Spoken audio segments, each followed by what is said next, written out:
मित्रों, मैं महाकवि सुशील राकेश समग्र काव्यखंड 2 से कविताओं का पाठ कर रहा हूँ। आज की जो कविता है उसका शीर्षक है समुद्र जल। देखिए, मैं बॉम्बे में जब यात्रा कर रहा था तो मुझे सबसे ज़्यादा प्रभावित समुद्र ने किया। मुझे समुद्र से असीम प्रेम हुआ। उसकी सदाशयता और उसका जल नियंत्रण मुझे बहुत अच्छा लगा। जबकि समुद्र की जो विशालतम जल यात्रा है वो बहुत अनंत है। उसे देखिए तो लगता है कि अनंत ही जल है, लेकिन उसकी सबसे बड़ी विशेषता जो मुझे लगी कि उसका अपना जल पर पूर्णतः नियंत्रण है। हम जरा भी आगे बढ़ते हैं, ये हमारे अंदर ज़्यादा भी वो आगे बढ़ने की प्रवृत्ति होती है, तो अहंकार का जो सामना मुझे करना पड़ता है वो बड़ा अद्भुत है और मन नियंत्रित नहीं रहता। सबसे बड़ी बात तो यही है कि नियंत्रित नहीं रहता।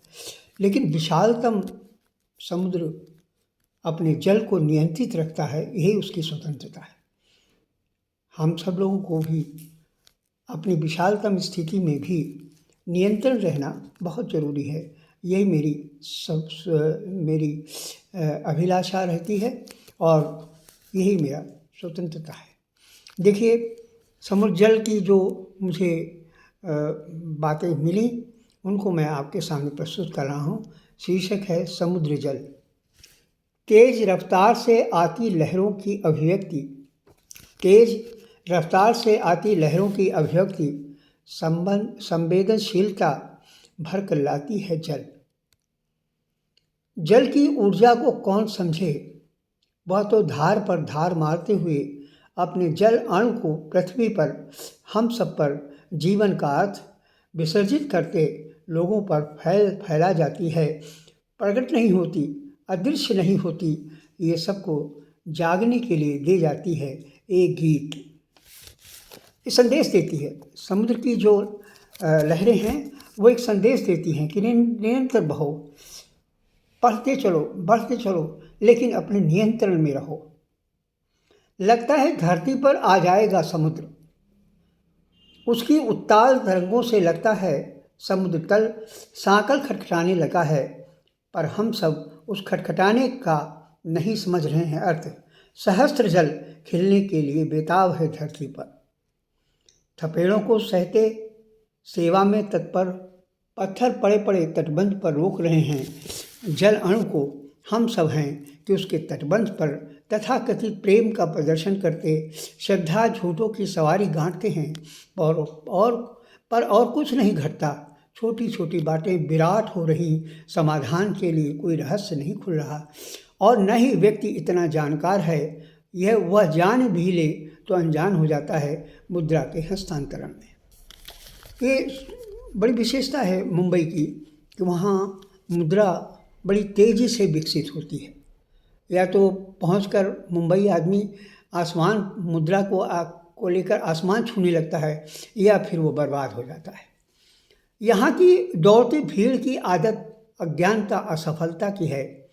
यहाँ सब हैं मात्र एक अपराध, मुद्रा बस मुद्रा, रात दिन बहती रहती है एक नदी मुद्रा की। समुद्री जल शिखरों से हो रही है प्रार्थना प्याज ही हटा सकती है, बचा नहीं सकती प्राण। आगे देखिए, तुम्हें औषधि हो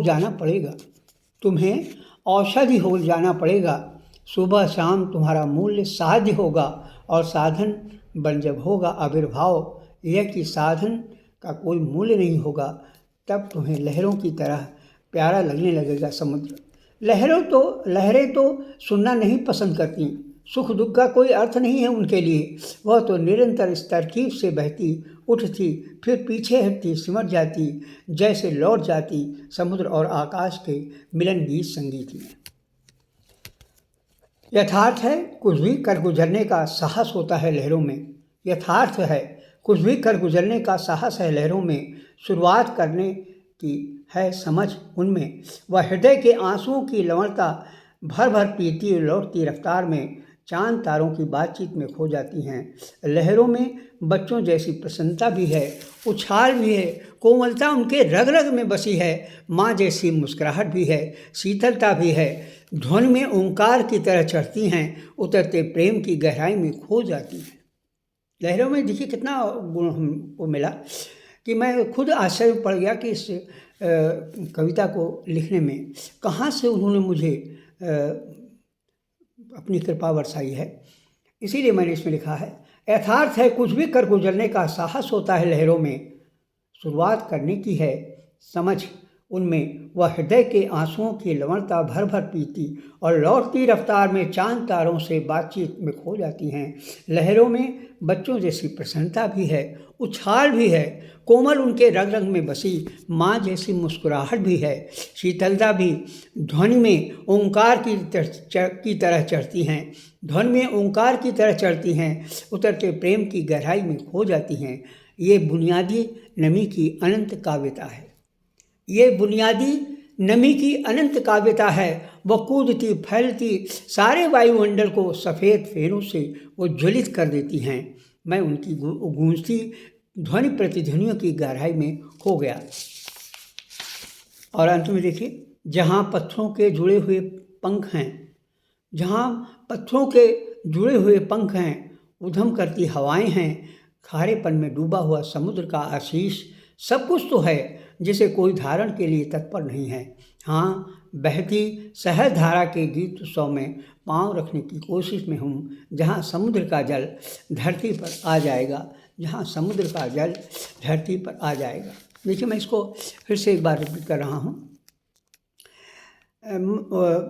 मैं उनकी इस गूंजती ध्वनि प्रतिध्वनियों की गहराई में खो गया, जहाँ पत्थरों के जड़े हुए पंख हैं, उधम करती हवाएं हैं, खारेपन में डूबा हुआ समुद्र का आशीष, सब कुछ तो है जिसे कोई धारण करने के लिए तत्पर नहीं है। हाँ, बहती सहज धारा के गीत उत्सव में पांव रखने की कोशिश में हूँ, जहाँ समुद्र का जल धरती पर आ जाएगा, धरती पर आ जाएगा।